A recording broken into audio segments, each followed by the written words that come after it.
Another deadline deal from Jeff Luhnow may be necessary to replicate the scene next spring. Photo by Jack Gorman. There hasn't even been a real Major League Baseball regular season game played yet this week, and yet this has been a pretty damn good week to be an Astros fan. Alex Bregman was one of the featured stars on Home Run Derby Day on Monday, and even gave eventual runner-up Kyle Schwarber a run for his money in the first round, losing 16-15. Not bad for the longest shot on the odds board.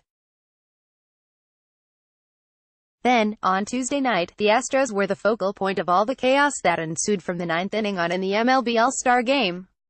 After Seattle closer Edwin Diaz coughed up a 2-run lead and a potential Charlie Morton win, Alex Bregman and George Springer bailed Diaz out in the top of the 10th with back-to-back home runs, en route to an 8-6 win.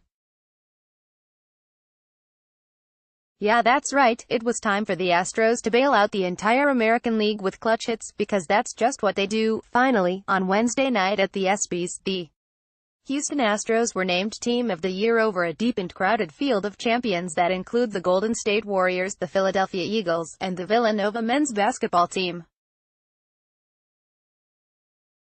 Here's the acceptance speech. So tonight the figurative second half of the season begins, and it begins with the Astros looking down at the rest of the American League West, 5 games ahead of the Seattle Mariners and 8 games ahead of the Oakland Athletics. The Astros are 4.5 games back of the Boston Red Sox for home field advantage in the playoffs, an advantage which was necessary in the ALCS last season. So let's identify a few things to watch for in Astroland as the second half unfolds. 4. Does General Manager Jeff Luhnow have another deal up his sleeve?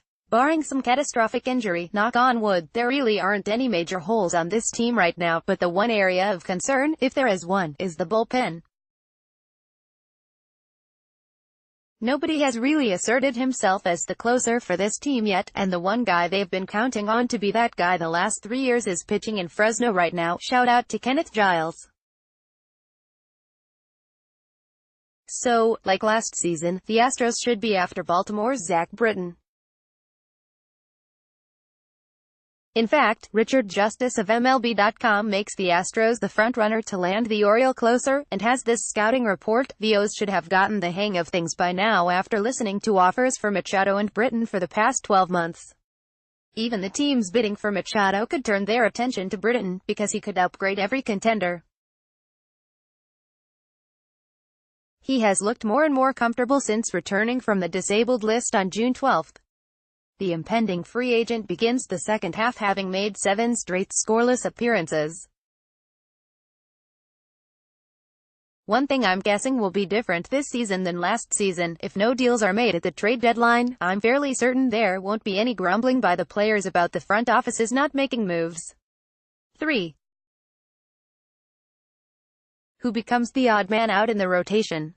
Hey, speaking of Dallas Keuchel, see what I did there? As of right now, the Astros have perhaps one of the best problems you could have in team sports. If things hold up in this starting rotation, they'll have to figure out which of their 5 all-star within the last 12 months starters they will need to relegate to the bullpen come playoff time.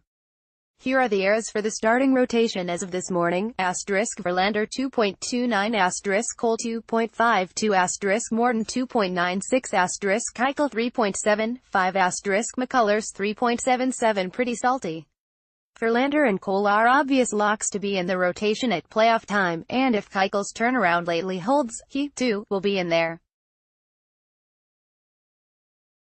That leaves the 2 guys who were bullpen heroes last postseason in Morton and McCullers.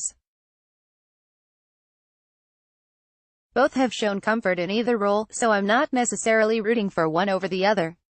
I will make my proclamation here, once again, that I think McCullers would be a dynamite closer, if his career ever needed to go in that direction. 2. When will Carlos Correa be fully healthy? The second half of the season begins with us waiting to see just how healthy Carlos Correa is, as he's missed the last few weeks with back issues. AJ Hinch is fortunate enough to skipper a team where you don't have to rush Correa back from injury. Just make sure he's ready for October. That said, with every little pull, break, and tear that results in a multi-week absence, the questions will continue to abound about Correa's ability to remain healthy, which will someday directly affect Jeff Luhnow's calculus on a big-ticket contract for the uber-talented shortstop. This just in, the Astros' third baseman is actually a natural shortstop. Just saying. Speaking of which, point 1.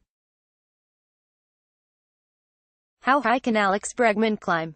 The latest MVP odds, pre-All-Star break, don't even have Bregman on the board. Jose Altuve, 1,000, is fourth behind Mike Trout -350, JD Martinez, 400, and Mookie Betts, 800. Other Astros on the board include Carlos Correa, 4,000, and George Springer, 5,000. Bregman is nowhere to be found, but I would expect that to change after A. winning AL Player of the Month in June, and B. an All-Star week in which he was highly featured and won MVP of the All-Star Game. If I had to bet yes or no, even money, on Bregman finishing in the top 10 for AL MVP, I'd bet yes without hesitation. Listen to Sean Pendergast on Sports Radio 610 from 2 to 6 p.m. weekdays. Also, follow him on Twitter at http://twitter.com/SeanPendergast and like him on Facebook at https://www.facebook.com/SeanPendergast.